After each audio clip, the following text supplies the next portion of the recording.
بسم اللہ الرحمن الرحیم۔ السلام علیکم۔ روزانہ واقعات سننے کے لیے اس چینل کو سبسکرائب کریں۔ حضرت عمر فاروق رضی اللہ عنہ نے جنگ یرموک کے موقع پر حضرت خالد بن ولید رضی اللہ عنہ کو خط بھیجا کہ آج سے آپ جو امیر لشکر تھے اس پوسٹ عہدے سے اتر گئے اور جو خط لے کر آ رہے ہیں یہ اس پوسٹ پر آ گئے۔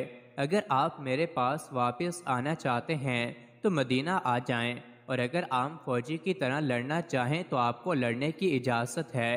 تو حضرت خالد بن ولید رضی اللہ واپس نہ آئے بلکہ ایک عام فوجی بن کر لڑنا قبول کیا۔ بعد میں کسی نے خالد بن ولید رضی اللہ عنہ سے پوچھا، حضرت پہلے تو آپ فوج کے کمانڈر ان چیف تھے اور ایک خط کے ذریعے آپ کو ایک عام فوجی بن کر لڑنا پڑا، آپ کے لیے تو یہ مشکل ہوگا۔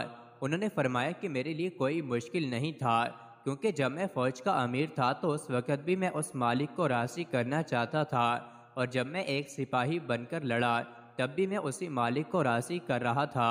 حضرت سعد بن ابی وقاص رضی اللہ عنہ جب مدائن کو فتح کیا تو کچھ دنوں کے بعد ایک عام مجاہدان کے پاس آیا۔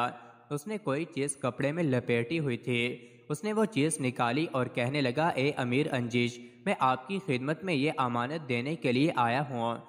جب حضرت سعد بن ابی وقاص رضی اللہ عنہ نے اس کو کھولا تو وہ مدائن کے بادشاہ کا تاج تھا۔ وہ تاج سونے کا بنا ہوا تھا اور اس پر اتنے قیمتی ہیرے اور موتی لگے ہوئے تھے کہ اگر وہ مجاہد اس کو بیچ کر کھاتا تو اس کے ساتھ نسلوں کو کمانے کی ضرورت نہ ہوتی۔ جو بادشاہ اس جنگ میں قتل ہوا تھا اس کے سر سے وہ تاج کہیں گرا تھا، وہ مٹی میں پڑا تھا اور اس مجاہد کو مل گیا۔ کسی کو پتہ ہی نہیں تھا کہ وہ تاج اس کے پاس ہے، اس نے بھی اس کو چھپا کر رکھا۔ جب ہر چیز درست ہو گئی تو اس نے لا کر سعد بن ابی وقاص رضی اللہ عنہ کو پیش کر دیا۔ حضرت سعد بن ابی وقاص رضی اللہ عنہ اس کے اخلاص پر حیران ہوئے کہ کسی کو اس تاج کے بارے میں پتہ بھی نہیں تھا، یہ غریب سا بندہ ہے، اسے اپنے پاس رکھ بھی سکتا تھا، لہٰذا انہوں نے اس کے اخلاص پر حیرانی کا اظہار کیا اور اس سے پوچھا، اے مجاہد، تیرا نام کیا ہے؟